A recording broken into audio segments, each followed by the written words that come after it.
Detectives Elise Sandburg and David Gould stepped out of Chicago's City Hall. As they hit the sidewalk, video cameras and microphones were shoved in their faces. Local and national reporters scrambled for prime positions, hoping to catch a soundbite for the evening news. A lot had changed in the months since they'd been fired from the Savannah Police Department. After solving a high-profile case involving a Windy City spree killer, they now found themselves in the uncomfortable position of pseudo-celebrity. David gave the media what they wanted. He always gave them what they wanted. Throughout the murder investigation, he'd been the darling of the press, and they described him as witty and charming, playing off Elise's straight man persona. She thought the straight man description a little severe, although she was more than okay letting the spotlight fall on someone else for a change. But David's rabid fans left her concerned for her partner's safety, while not the least surprised when a pair of red panties hit him in the head during a press conference. "All in good fun," he'd said, dangling the lacy underthings from one finger. Now the case was over, solved, and the reporters were bidding farewell to their media sweethearts.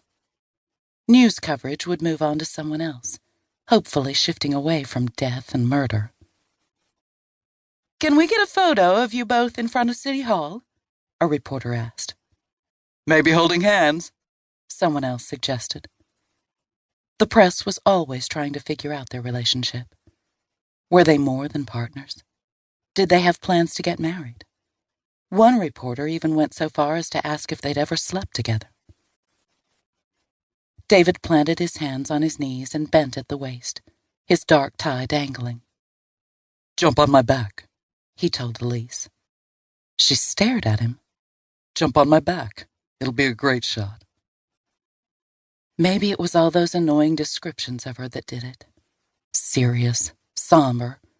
Or maybe it was the euphoria of the moment, of solving the case after the blow of getting fired back home.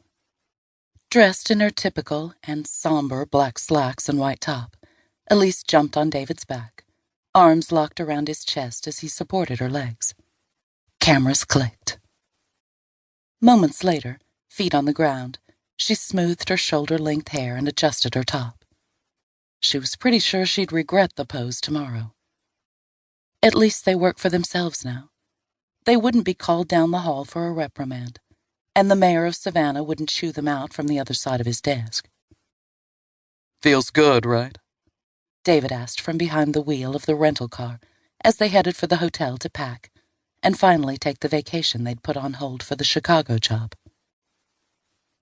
Even though her excuse of being Savannah PD partners was no longer valid, she and David hadn't had sex. The idea of being so intimate with someone still made her uneasy, and she kept imagining herself freaking out on him, losing it. She kept thinking she should do a test run on some random guy, just to see if she could tolerate sex, after what Tremaine had done to her. But sex with a stranger was stupid. She knew that. Her phone buzzed. Relieved by the interruption, she pulled it free of her pocket and checked the screen. The call was from Savannah medical examiner John Casper. "Got something going on down here you might find interesting," he said.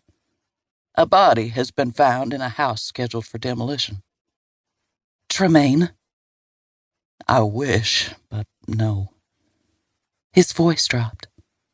"I didn't think about that being the first conclusion you'd draw. Sorry. No, the body was identified as Zane Novak." She hit speaker to include David in the conversation. "The boy who disappeared a few months ago?" "Yep.